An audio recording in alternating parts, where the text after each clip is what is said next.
night we met, hindsight, and even obviously when it was happening, is very special to us. And I had just gotten out of a long-term relationship, and I was, on my own in the real world, with my first job, and it was a transitional time of my life, and really, probably wasn't the best time ever that I was going through. But I had been out with my brother eating dinner, and we were on our way home, and just randomly decided to stop in one last place. Don't know why, just decided to stop in. And when I walk in, whom should I see but Jennifer? And we had known each other in high school. I mean, of each other, but had never spoken. And she's 2 years younger than I am.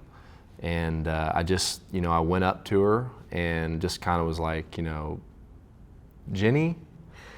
And she actually corrected me and said Jennifer, and we asked if we remembered each other, and we did, and just kind of talked and everything. And obviously I thought she was beautiful. I thought for sure that she was married or in a relationship, and when I found out she wasn't, that was exciting.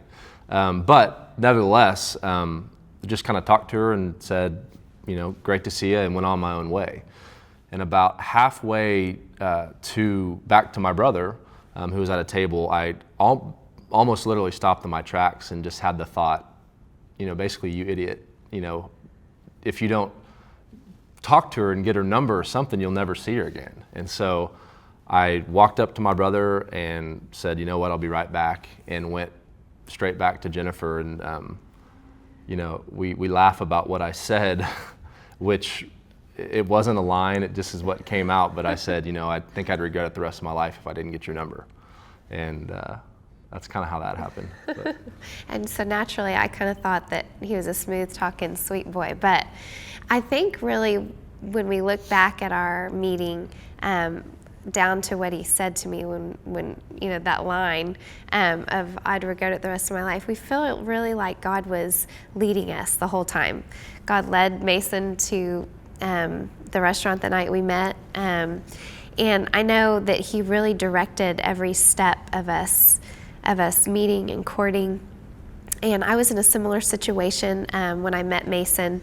I was about to graduate from college, getting ready to start life on my own as an adult, and had been in a long-term relationship that I knew wasn't God's best for me. And so during that time, I wrote a list out of every attribute that I really wanted in my spouse. And I remember someone looking at it and saying, oh my gosh, that's a really extensive, difficult list to fill, but I really felt like I wanted these things. So when I met Mason and we started dating and everything seemed so great, all of those things on my list were met by Mason. And the coolest thing about it really is that God even took it a step further and fulfilled things that I wouldn't have known that I needed in a spouse. He brought those to me in Mason. And so I know that through praying and really trying to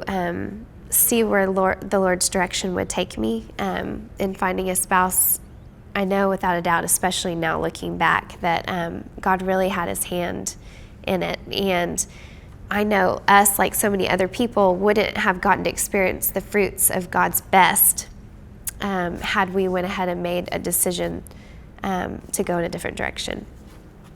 Absolutely. Speaking of God having his hand on this situation, it's another way it's evident is, he didn't let me screw it up. I mean, I just remember, wanting to pull out all the stops. We say that now, to court Jennifer, just be able to look back on it as a very special time, and we do, and not have done anything dumb to mess it up. And I just knew that at the point that we met, that she could potentially be who I wanted to spend the rest of my life with, and it turned out to be absolutely that way. So.